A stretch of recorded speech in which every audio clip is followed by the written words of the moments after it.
दोस्तों, आप सभी का एक बार फिर स्वागत है एनडीटीवी इंडिया पर रफ्तार रीबूटेड में। और एक बार फिर साल का वो टाइम आ गया है जब शुरुआत होती है Hyundai के ग्रेट इंडिया ड्राइव की। हर साल की तरह इस बार भी एक नया थीम है इस ड्राइव में, और वो थीम है इंटेलिजेंट टेक्नोलॉजी, सस्टेनेबिलिटी और इनोवेशन। और इस सफ़र में हमारा साथ देगी बिल्कुल नई Hyundai Alcazar। आपको जल्दी हम इस ड्राइव के बारे में और बताएंगे, और आज के शो में दिखाएंगे एक दिलचस्प मुकाबला जहां पे है Hyundai Alcazar। इसका सामना हो रहा है सेगमेंट में आई बिल्कुल नई महिंद्रा XUV 700 से, और मुकाबले में खड़ी है टाटा सफारी भी। ये था बहुत ही दिलचस्प मुकाबला। आइए जानते हैं किसने मारी बाजी।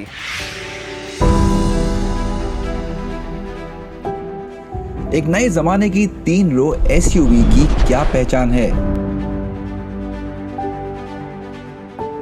एक ऐसी कार जो 6 या 7 लोगों को आराम के साथ सफर करा सके, मुश्किल सड़कों पर चल सके और हाँ, एक प्रीमियम एहसास दे सके। आज हमारे पास ऐसी ही एक नहीं बल्कि 3 SUV हैं। बड़ा सवाल है कि कौन सी है इनमें से सबसे अच्छी। महिंद्रा XUV 700 बाजार में आते ही सुपर हिट हो गई है। लॉन्च के महज कुछ दिनों के बाद ही कार को 60,000 से ज़्यादा बुकिंग मिली है, जो वाकई काबिल तारीफ है। लेकिन आज है इस SUV का असली टेस्ट। इसके सामने खड़ी हैं 2 बहुत पॉपुलर गाड़ियां इस सेगमेंट की, Hyundai Alcazar और टाटा सफारी। और आज मेरे साथ इस एक्सक्लूसिव कंपैरिजन में जुड़ रहे हैं मेरे 2 कलीग्स किंगशुक और शुभम। और हमारी कोशिश आपको ये बताने की कि इन 3 रो SUVs में से सबसे बेहतर कौन सी है आपके लिए। किंगशुक, टाटा सफारी की बातें पिछले तकरीबन 1 साल से चल रही हैं। गाड़ी साल की शुरुआत में आई थी। इस सवाल का जवाब हम कोशिश कर चुके हैं देने की, लेकिन कितनी अलग है ये हैरियर से? क्या ये 7 सीटों वाली हैरियर है या उससे कुछ ज़्यादा है? शम्स, टाटा हमेशा से सफारी को हैरियर के ऊपर ही पोजीशन करती आ रही है। और अगर हम फीचर्स और प्रैक्टिकलिटी की बात करें तो ऑब्वियसली सफारी जो है वो हैरियर से ज़्यादा बेहतर है। लेकिन देखना ये है कि सफारी इन दोनों SUVs को कितनी कड़ी टक्कर दे सकती है। बिल्कुल, यही सवाल आपके लिए शुभम। क्या ये 7 सीटों वाली क्रेटा है या उससे कुछ ज़्यादा है या बेहतर है? बिल्कुल शम्स, क्रेटा से बेहतर है क्योंकि ज़्यादा SUV दिखती है, फीचर रिच भी ज़्यादा है और अल्काजार में आपको एक बड़ा इंजन भी मिलता है। तो चलिए शुरू करते हैं। ये मुकाबला वाकई में बहुत मज़ेदार होने वाला है। तीनों ही SUVs दिखने में काफ़ी अलग हैं। हाँ, MG हेक्टर प्लस भी हेक्टर का 3 रो वर्जन है जो 6 या 7 सीटों के साथ आता है, लेकिन MG हमें एक टेस्ट कार नहीं दे पाई। जहां XUV 700 की डिज़ाइन काफ़ी आधुनिक है, बाकी दोनों कारों में उनके ब्रांड्स की झलक आती है।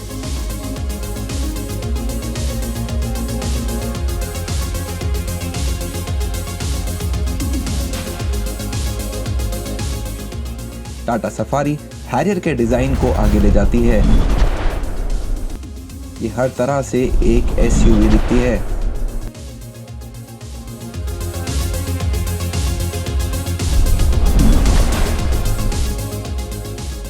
Hyundai Alcazar में भी क्रेटा की झलक साफ नजर आती है, लेकिन यहाँ MPV का एहसास ज्यादा है।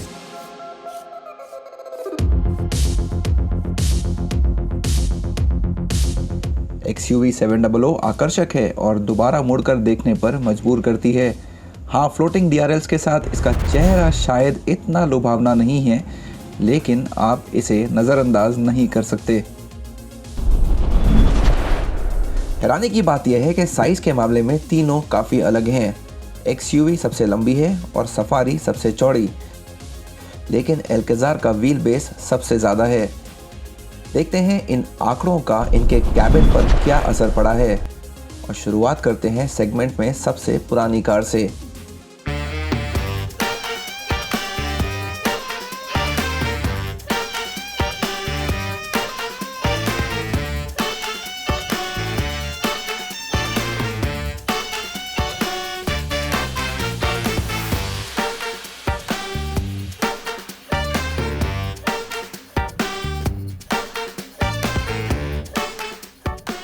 तो इस कंपैरिजन की शुरुआत हम कर रहे हैं टाटा सफारी के कैबिन से। 3 रोज में हम बैठ चुके हैं। किंगशुक आगे हैं, मैं यहाँ मिडिल रो में हूँ और 3rd रो में शुभम बैठे हैं आपको एक ऑलराउंड पर्सपेक्टिव देने के लिए इस कैबिन के बारे में। किंगशुक, आप बताइए फीचर्स के मामले में कैसी लगी आपको टाटा सफारी? तो शम्स, जो फर्स्ट रो में बंदा बैठा हुआ है, जो ड्राइव कर रहा है, जो पैसेंजर सीट पे है, अगर हम फीचर्स की बात करते हैं तो सबसे पहले ये जो स्क्रीन है 8.8 inch touch screen infotainment system है। एप्पल कारप्ले और एंड्रॉयड ऑटो दोनों आपको दिए जाते हैं। जो अपडेटेड मॉडल है टाटा सफारी का, उसमें आपको वायरलेस चार्जिंग और वेंटिलेटेड सीट्स भी मिलते हैं, जो कि इस कार में नहीं है, बट टॉप स्पेक मॉडल में आपको ये दोनों फीचर्स मिलते हैं। और ड्राइविंग पोजीशन की बात करें तो आपको वो एसयूवी वाली फील आती है, क्योंकि आप ऊपर बैठे हैं और जो आगे का व्यू है, रोड का व्यू है, काफ़ी कमांडिंग सा है।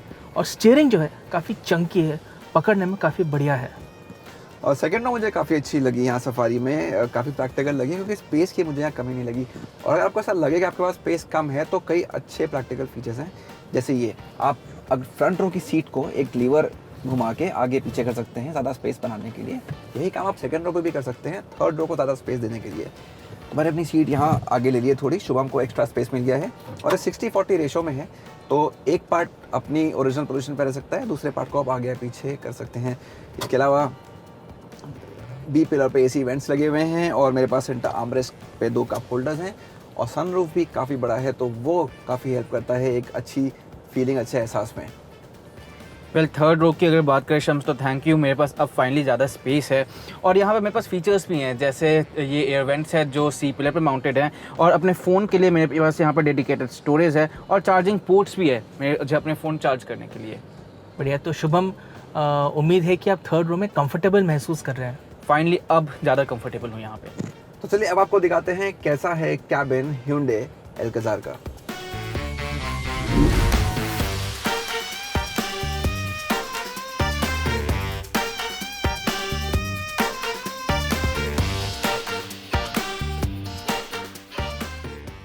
अब हम बैठे हैं Hyundai Alcazar में।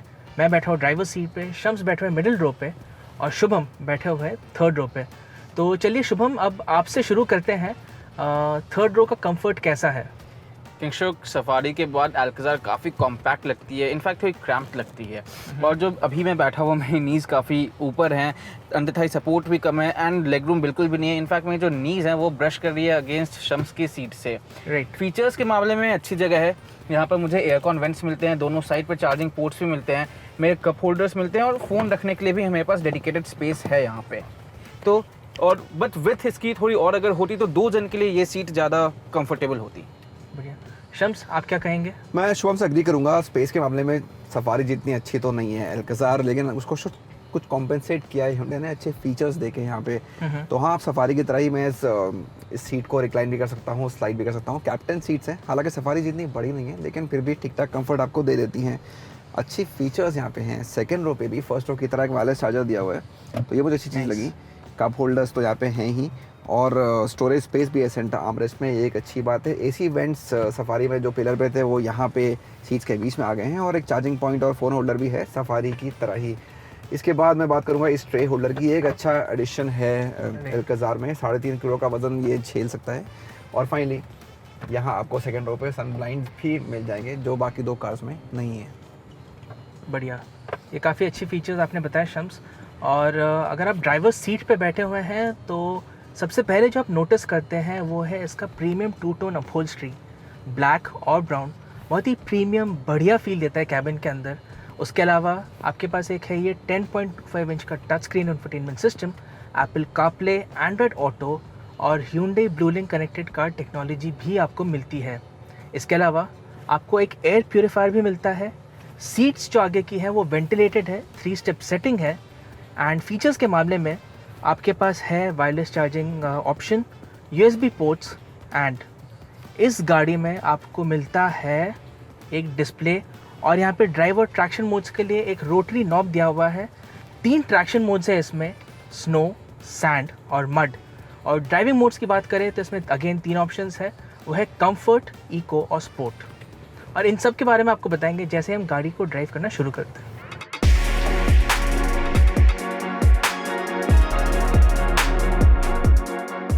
और अब चलते हैं सेगमेंट की सबसे नई कार में, महिंद्रा XUV 700। अब हम आ गए हैं XUV 700 में और यहाँ शुरुआत करते हैं इसकी सेकेंड रो से। सीट्स काफ़ी बड़ी हैं, काफ़ी सफारी जैसा एहसास मिलता है आपको यहाँ पे लुक और फील के मामले में। हालांकि यहाँ पे कैप्टन का ऑप्शन नहीं है जो बाकी 2 कार्स में है। यहाँ पे आपको एक सेंटर आर्मरेस्ट मिल जाता है बाकी दोनों कार्स की तरह, और 60-40 स्प्लिट में सीट्स हैं, लेकिन एक बड़ी कमी ये है कि आप इस सीट को आगे पीछे स्लाइड नहीं कर सकते हैं। तो मैं थर्ड रो में शुभम के लिए ज़्यादा स्पेस ऑफर नहीं कर सकता हूँ चाहते हुए भी। ये इस चीज़ है जो मैं कर सकता हूँ कि मैं फ्रंट सीट को आगे कर सकता हूँ सफारी की तरह ही, और अपने लिए एक्स्ट्रा स्पेस यहाँ पे बना सकता हूँ। इसके अलावा मुझे डोर ये काफ़ी अच्छा लगा, डोर का एरिया यहाँ पे ये वुडन इनलेज हैं, पियानो ब्लैक का यूज़ किया गया है, ये काफ़ी प्रीमियम एहसास देता है। एसी वेंट्स पड़े हैं, नीचे सी टाइप चार्जिंग पॉइंट दिया गया है और एक फ़ोन होल्डर भी है, और एक बड़ा सनरूफ एक बार फिर आपको यहाँ दिख जाएगा। तो कुल मिलाकर एहसास अच्छा है जगह का। शुभम से पूछते हैं पीछे क्या हाल है। शम्स, पीछे थर्ड रो में मैं आपके जितना खुश तो नहीं हूँ। अल्काज़ार से थोड़ा सा ज़्यादा स्पेस मुझे यहाँ पर मिलता है, बट नी रूम के मामले में मेरी नीज़ अभी भी ब्रश कर रही है आपके सीट के अगेंस्ट, और विथ भी बहुत ज़्यादा नहीं है। बच्चों के लिए जो है ये जगह अभी भी अच्छी है क्योंकि आप काफ़ी ज़्यादा नीज़ अप भी बैठ रहे हो यहाँ पर। फिर फीचर्स के मामले में भी यहाँ पर आपको एयरकॉन वेंट्स तो मिलते हैं, लेकिन बस एक 12 वोल्ट चार्जिंग सॉकेट मिलता है। बाकी जो 2 कार हैं उसमें आपको यहाँ पर USB चार्जिंग सॉकेट्स मिलती हैं। फिर कप होल्डर्स हैं यहाँ पर, लेकिन मेरे फ़ोन को रखने के लिए कोई डेडिकेटेड स्टोरेज है नहीं यहाँ पर। थोड़ा हेम्ड इन भी आप फील करते हो यहाँ पर क्योंकि हेडरूम काफ़ी कम है, और ये जो बाहर का ग्लास एरिया है यह भी काफ़ी छोटा है। और किंगशुक फर्स्ट रो में आपको कैसा लग रहा है बैठ के? तो अगर फर्स्ट रो के फीचर्स की बात करते हैं तो सबसे पहले आपकी नज़र जाएगी ये जो ट्विन स्क्रीन्स हैं, एक मर्सिडीज़ स्टाइल में ये स्क्रीन्स दिए गए हैं। इंस्ट्रूमेंट कंसोल है, यहाँ पर टच स्क्रीन इंफोटेनमेंट सिस्टम है, दोनों एक साथ जुड़े हुए हैं, तो काफ़ी प्रीमियम और एक रिफाइंड एहसास होता है कैबिन का, डैशबोर्ड का। उसके अलावा ये जो लाइट क्रीम कलर की अपहोल्स्ट्री है दिखने में बेहद खूबसूरत है, लेकिन इंडियन डस्टी कंडीशंस में इसको मेंटेन करना, इसकी जो फिट एंड फिनिश है क्वालिटी उसको बरकरार रखना थोड़ी मुश्किल हो सकती है। इसके अलावा जो सीटिंग पोजीशन है, ड्राइविंग पोजीशन है, बहुत बढ़िया है, आपको एक अच्छा व्यू मिलता है, स्पेस काफ़ी अच्छा है। इसमें आपको वेंटिलेटेड सीट्स नहीं मिलते हैं, विच is a minus because the other 2 cars उनमें मिलते हैं। टाटा सफारी के टॉप स्पेक मॉडल में, ह्यूंडई अल्काज़ार के टॉप स्पेक मॉडल में आपको वेंटिलेटेड सीट्स मिलते हैं, इसमें नहीं मिलते हैं। आपके पास एक वायरलेस चार्जिंग का ब्रैकेट है, उसके अलावा USB पोर्ट्स हैं। तो कुल मिला के फ़ीचर्स के मामले में ये सफारी और अल्काज़ार के बीच में कहीं पे आती है।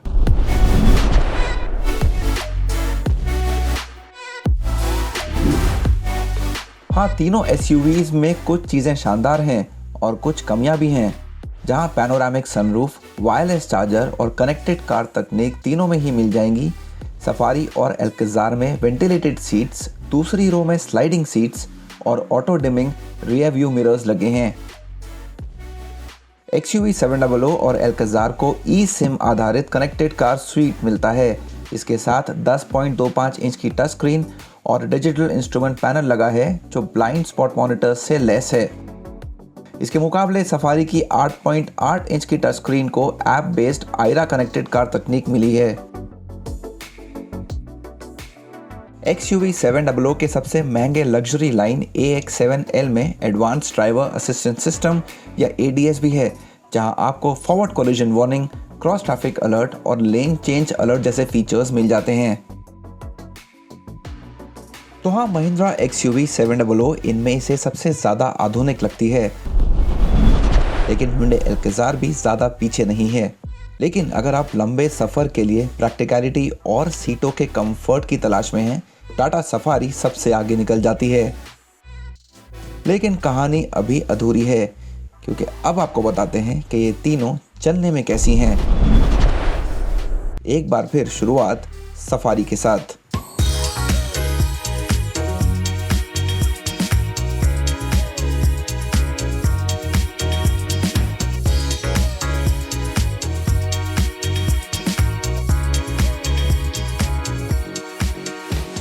टाटा सफारी को फिएट का जाना पहचाना और भरोसेमंद 2 लीटर का 4 सिलेंडर क्रायोटेक डीजल इंजन मिला है, जो 3750 आरपीएम पर 168 bhp और 1750 से 2500 आरपीएम के बीच 350 Nm बनाता है। यहाँ 6 स्पीड का मैनुअल गियर बॉक्स या Hyundai का 6 स्पीड का टॉर्क कन्वर्टर ऑटोमेटिक ऑप्शन आपके पास है। हमने की ऑटोमेटिक की सवारी। तो हमने आपको टाटा सफारी के फीचर्स और क्रीचर कंफर्ट्स के बारे में बताया, और अब आपको बताते हैं कि ड्राइविंग डायनामिक्स कैसे है, परफॉर्मेंस कैसा है गाड़ी का। तो शुरू करते हैं। ये जो मॉडल ऑफ कोर्स इसमें 2 लीटर डीजल इंजन लगा हुआ है। सफारी में कोई भी पेट्रोल इंजन का ऑप्शन नहीं है, जो थोड़ा सा सरप्राइजिंग है, बिकॉज आजकल रुझान ये है, ट्रेंड ये है कि SUVs के मामले में भी people are going for petrol engine options. And बात करते हैं ड्राइविंग डायनामिक्स की, तो जो हैंडलिंग है गाड़ी की एवरेज है। स्टीयरिंग से वो आपको कॉन्फिडेंस नहीं मिलता बिकॉज ये एक मीडिया कार है और स्टीयरिंग में काफ़ी प्ले महसूस होता है। तो अगर आप कॉर्नर कर रहे हैं तो आपको उस लेवल का कॉन्फिडेंस नहीं मिलता है। और राइड क्वालिटी की अगर बात करें हम, तो टाटा सफारी की जो राइड क्वालिटी है स्पेशली ब्रोकन सरफेस पे, वो काफ़ी बढ़िया है। शम्स, आप क्या कहेंगे इसके बारे में? बिल्कुल निशु, मैं आपसे बिल्कुल अग्री करूंगा इस बात को लेके। हम पिछले तकरीबन 1 साल से सफारी की सवारी कर रहे हैं और ये एक ऐसी चीज़ है जिसने हम सबको सबसे ज़्यादा इम्प्रेस किया है, इसकी राइड क्वालिटी। तो यहाँ सेकंड रो पर भी, इससे पहले मैंने गाड़ी चलाई थी, आज मैं यहाँ सेकंड रो पर टाइम बिता रहा हूँ और उतनी ही बढ़िया राइड क्वालिटी है। तो मैं यहाँ घंटों तक सफ़र कर सकता हूँ बिना थके हुए। तो ज़्यादा जो गड्ढे हैं या जो ख़राब सड़कें हैं वो ज़्यादा महसूस नहीं करते हैं आप इस गाड़ी के अंदर। वो बहुत अच्छी क्वालिटी है सफारी की। और शुभम, आपका क्या कहना है थर्ड रो पे? अगर थर्ड रो की बात करें तो यहाँ पर मैं अभी भी कंफर्टेबल पोजीशन में हूँ क्योंकि स्पेस अच्छा है और जो वर्टिकल मूवमेंट्स है वो भी बहुत ज़्यादा नहीं है। लैटरल मूवमेंट्स भी कंटेन्ड हैं, बॉडी रोल्स बहुत ज़्यादा फील नहीं होती जब आप लेन चेंज कर रहे थे उस टाइम पे। तो ओवरऑल छोटे डिस्टेंस के लिए मैं कंफर्टेबल हूँ ज़्यादा सफारी के अंदर। सही है। और अगर परफॉर्मेंस की बात करते हैं तो हैंडलिंग के बारे में आपको बताया, राइड क्वालिटी के आपके बारे में बताया, और इसकी जो ब्रेकिंग है एडुकेट है। थोड़ा और बाइट हो सकता था, बेहतर हो सकती थी bite, but otherwise braking adequate है।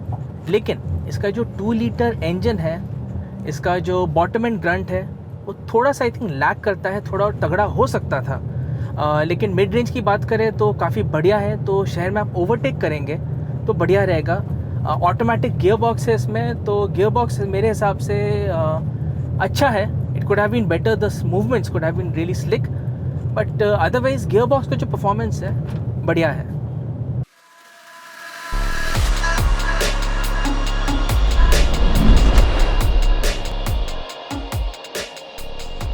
अब चलते हैं एल्कजार की ओर। आपको यहाँ पेट्रोल और डीजल दोनों इंजन मिल जाएंगे।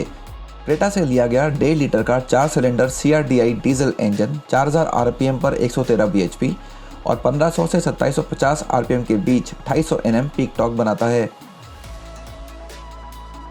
लेकिन हमारे पास है पेट्रोल वेरिएंट जिसका 2 लीटर 4 सिलेंडर इंजन 6500 RPM पर 157 bhp और 4500 RPM पर 191 Nm पीक टॉर्क बनाता है। दोनों ही इंजन के साथ 6 स्पीड मैनुअल या 6 स्पीड ऑटोमेटिक गियर बॉक्स का विकल्प है।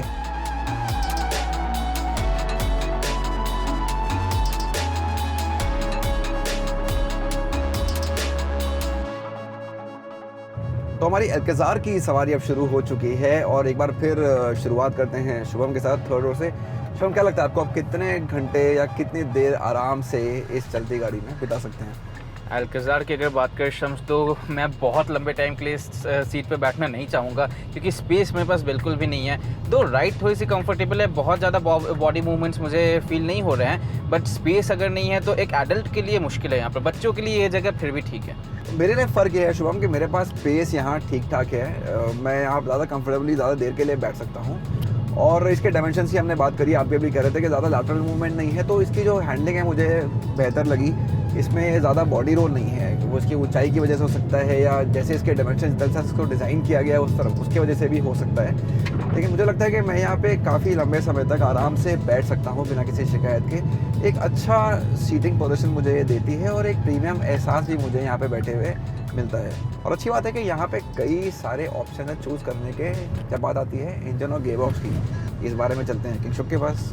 तो हम जो एल्कजार का वेरिएंट चला रहे हैं उसमें एक बड़ा सा 2 लीटर का पेट्रोल इंजन दिया हुआ है। DCT गियर बॉक्स है, 7 स्पीड DCT गियर बॉक्स है। शिफ्ट्स काफ़ी स्मूथ है, जो इंजन का रिस्पॉन्स है बहुत बढ़िया है। बॉटम एंड में भी आपको उतना लैग नहीं मिलता जितना आप एक्सपेक्ट कर रहे हैं। और अगर इस गाड़ी को आप हाईवे पे लेके जाते हैं तो you will feel very comfortable. जो बंदा ड्राइव कर रहा है, जो पैसेंजर्स बैठे हुए हैं, सबके लिए गाड़ी काफ़ी कंफर्टेबल रहेगी। जो राइड क्वालिटी है that is very sorted, plush ride मिलता है, ना ज़्यादा स्टिफ है ना ही ज़्यादा सॉफ्ट है। लेकिन जो टॉप एंड है इस गाड़ी का वो अभी भी थोड़ा सा सस्पेक्ट है, थोड़ा और बेटर टॉप एंड होता तो अच्छा रहता। ब्रेकिंग की अगर बात करें तो गाड़ी के ब्रेक्स थोड़े से स्पॉन्जी है, थोड़ा और बाइट अगर होता तो बेहतर होता। इसके अलावा अगर आप हैंडलिंग की बात करते हैं तो क्रेटा के मुकाबले इसकी हैंडलिंग बराबर ही है लगभग, और स्टीयरिंग में ज़्यादा प्ले नहीं है। जैसे जैसे आप स्पीड बढ़ाते हैं तो स्टीयरिंग अच्छे से वे होता है, and that gives you confidence, सबसे आपको कॉन्फिडेंस मिलता है। तो as far as dynamics are concerned, ये गाड़ी अर्बन सेटिंग के लिए या लंबे हाईवे ड्राइव्स के लिए काफ़ी पर्याप्त है।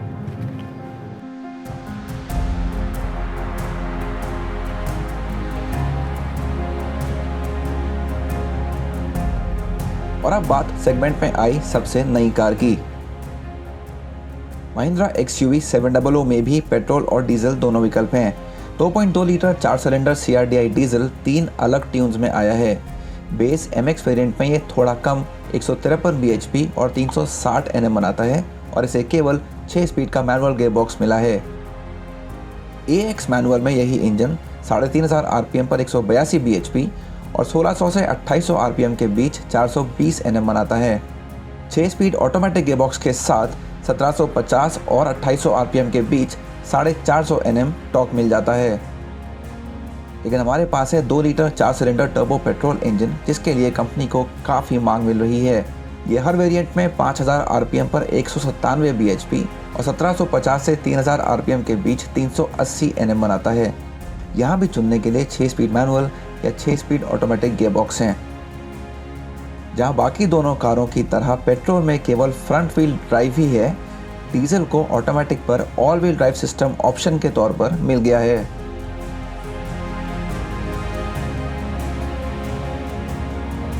तो एक चीज़ आपको मैं बताना चाहूँगा कि अल्काज़ार में और इसमें महिंद्रा XUV 700 में आपको ब्लाइंड स्पॉट मॉनिटर्स दिए गए हैं, तो बहुत ही बढ़िया सेफ्टी फीचर है।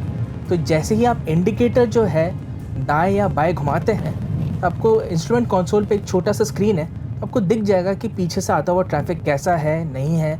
तो that's a very good safety feature. इसके अलावा अगर हम हैंडलिंग की बात करें तो मुझे इस गाड़ी की हैंडलिंग, इसकी जो डायनामिक्स है, बहुत ज़्यादा पसंद है। उसका कारण ये भी है कि महिंद्रा XUV 700 को मैं और मेरी टीम हम लोग लेके गए थे उसको लद्दाख उमलिंगला, जो कि सबसे हाईएस्ट मोटरेबल पास है। तो वहाँ पे पहाड़ी रास्तों में इसकी हैंडलिंग बहुत ही बढ़िया रही है। आपको चलाने में मज़ा आता है। जो ट्विस्ट एंड टर्न्स है, आप अगर स्पीड पे भी ले रहे हो तो गाड़ी आउट ऑफ शेप नहीं होती है, and that's a very good thing. बहुत कॉन्फिडेंस इंस्पायरिंग है। और राइड क्वालिटी थोड़ा क्या बोलते हैं, स्टिफ है, बट आपको वो स्पोर्टी फीलिंग देती है। तो शम्स से और शुभम से पूछते हैं कि राइड क्वालिटी मिडिल रो में और थर्ड रो में कैसी है। शम्स बताएं। ईशुक, मैं यहाँ पे लगता है कि काफ़ी समय बिता सकता हूँ। मुझे बहुत एक बड़ी कार में बैठने का एहसास हो रहा है, जिसका सस्पेंशन वाकई में काबिल तारीफ़ है। तो मुझे कुछ पहाड़ की ख़राब सड़कों का एहसास नहीं हो रहा है। मुझे रोड का नज़ारा भी अच्छा दिख रहा है, तो वो भी एक अच्छा फैक्टर है। और सीट्स क्योंकि बड़ी है, जैसा मैंने बोला, तो बहुत आराम से मुझे लगता है कि मैं काफ़ी देर तक अपना समय बिता सकता हूँ। इसके अलावा हाँ, ये है तो पेट्रोल गाड़ी, लेकिन जो कैबिन है वो काफ़ी शांत है, वो एक अच्छी चीज़ है। और एक इसके साइज़ को देखते हुए मुझे जिस तरह के बॉडी रोल या जिस तरह के एक गाड़ी के हिलने डुलने की आशंका थी, उतना यहाँ नहीं हो रहा है। गाड़ी काफ़ी लग के चल रही है, और एक ऊंची SUV होने के बावजूद भी इसमें बॉडी रोल काफ़ी लिमिटेड है। शुभम? थर्ड रो की अगर बात करें राइड क्वालिटी के हिसाब से, तो मुझे दोनों गाड़ियों से ज़्यादा बेहतर लगती है ये, क्योंकि जो बॉडी रोल्स है, आप जब लेन चेंज कर रहे हो उस समय काफ़ी कंटेंट है। मैं अपनी जगह पे ही हूँ, बस अगर इस सीट को थोड़ा आगे पीछे कर सकते और मेरे पास ज़्यादा स्पेस होता तो आई थिंक ये बहुत ज़्यादा कंफर्टेबल होती, और लॉन्ग जर्नी के लिए भी आप आराम से बैठ सकते थे यहाँ पर। लेकिन हाँ, अगर राइड क्वालिटी के अकेले बात किया जाए तो सफारी और अल्काज़ार दोनों से बेटर है। कैबिन इंस्टॉलेशन पीछे डिक्की के एरिया से जो बूट है वहाँ से थोड़ी आवाज़ आती है, बट उसको फिर इम्प्रूव किया जा सकता था। और आपको ये भी बता दें कि ये जो पेट्रोल मॉडल है, इसमें 2 लीटर इंजन है, परफॉर्मेंस बहुत बढ़िया है। जो बॉटम एंड शव है, जो बॉटम एंड टॉक है, बहुत ही जानदार है। मिड रेंज काफ़ी सॉलिड है, और टॉप एंड पे आपको थोड़ी सी कमी महसूस होगी, लेकिन ठीक है, टॉप एंड पे हम ज़्यादातर गाड़ी नहीं चलाते हैं। तो अगर आप शहर में चला रहे हैं या हाईवे पे चला रहे हो, बॉटम एंड और मिड रेंज आपको ओवरटेकिंग के लिए पर्याप्त ताकत देगी, so which is a good thing. और जो ऑटोमेटिक गियर बॉक्स है, शिफ्ट स्मूथ है, प्रिसाइज है, और बिल्कुल सही सटीक टाइम पे शिफ्ट्स होते हैं, and that's a good thing. वो आपको कॉन्फिडेंस देता है क्विक ओवरटेक्स के लिए। और अगर ब्रेकिंग की बात करें तो गाड़ी के ब्रेक्स काफ़ी अच्छे हैं। जो बाइट है वो पर्याप्त है, इट्स एडिक्वेट, और ओवरऑल गाड़ी का जो ड्राइविंग डायनामिक्स है XUV700 का, वो आई थिंक हम तीनों अग्री करेंगे कि इन तीनों SUVs में से इस गाड़ी का ड्राइविंग डायनामिक्स सबसे बेहतर है, राइट? बिल्कुल।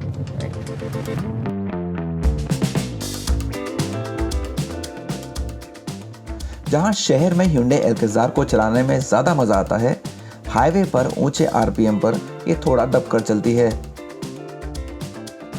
टाटा सफारी इसकी काफ़ी उलट है। इसको एक लंबी खुली सड़क पर ज़्यादा आनंद आता है और शहरी भीड़ भाड़ में ये कुछ मुश्किल में लगती है।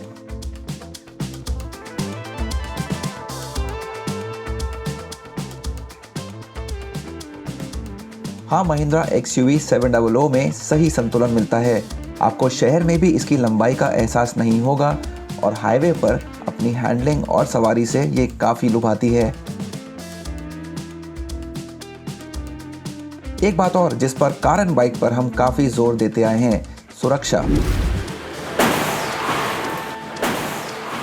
हाल ही में हमने देखा कि XUV700 को ग्लोबल NCAP के क्रैश टेस्ट में बड़ों की सुरक्षा के लिए पूरे 5 स्टार और बच्चों की सुरक्षा के लिए 4 स्टार मिले हैं। आप इस क्रैश टेस्ट का exclusive video car and bike Hindi के YouTube चैनल पर देख सकते हैं। टाटा सफारी और Hyundai Alcazar का अभी ऐसा कोई सेफ्टी परीक्षण नहीं हुआ है, लेकिन तीनों ही SUVs में ABS के साथ EBD, electronic stability programme, traction control और फ्रंट और साइड कर्टन एयरबैग्स जैसे सेफ्टी फीचर्स दिए गए हैं।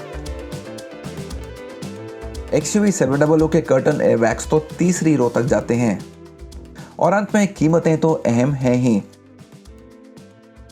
शुरुआती कीमतों की बात करें तो XUV700 बाकी दोनों कारों से लगभग 2.5 लाख रुपए सस्ती है, लेकिन इसके सबसे महंगे लग्जरी ट्रिम्स Alcazar के सबसे ऊंचे मॉडल से 1.5 लाख रुपए ज़्यादा महंगे हैं। टाटा सफारी का सबसे महंगा variant fully loaded all wheel drive XUV700 से करीब 1 लाख रुपए महंगा है। तो ये तो साफ है कि महिंद्रा XUV700 एक बड़े फर्क से सस्ती है, तो इसके शानदार बुकिंग आंकड़ों में दिख रहा है।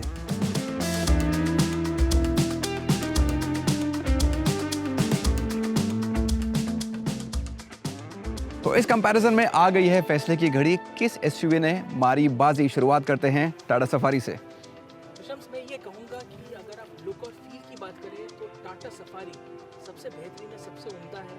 जो रोड प्रेजेंस है बहुत ही बढ़िया है और टूटे फूटे रास्तों पे, ब्रोकन टारमैक पे सफारी की जो राइड क्वालिटी है बहुत ही बेहतरीन है और स्पेशियस भी ये गाड़ी काफ़ी है। वेल, जो Alcazar है शम्स, वो फीचर्स पे बहुत अच्छा स्कोर करती है और इसके लुक्स भी काफ़ी ज़्यादा SUV-ish हैं। अर्बन एरिया के लिए काफ़ी ज़्यादा उससे साथ जेल करती हैं और एक अर्बन बायर के लिए ये काफ़ी कॉम्पैक्ट डायमेंशंस है। सिटी ट्रैफिक कंडीशंस में बहुत आराम लगता है इसको चलाने में। लेकिन XUV700 इन दोनों कार्स की अच्छी क्वालिटीज़ को अपने अंदर लेके आती है और एक बहुत बढ़िया पैकेज के रूप में अपने आप को पेश करती है। अगर हम डायनामिक्स और परफॉर्मेंस की बात करें तो यकीनन बाकी दोनों कार से ये बेहतर है और इसीलिए हमारे इस एक्सक्लूसिव कंपैरिजन में सेगमेंट की सबसे नई कार, सेगमेंट की सबसे बेहतरीन कार भी बन गई है।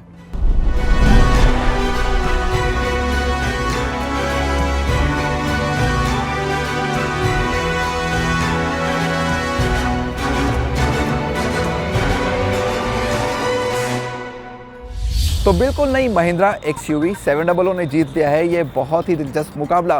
कैसा लगा आपको हमारा आज का प्रोग्राम? हमें ज़रूर लिखकर बताइए। ट्विटर पे हमारा हैंडल है कार एंड बाइक हिंदी। हमेशा की तरह हमको आपके फीडबैक का इंतजार रहेगा। अगले हफ्ते रफ्तार रिबूटेड पे आपसे एक बार फिर होगी मुलाकात कुछ और नई कार्स और बाइक्स के साथ।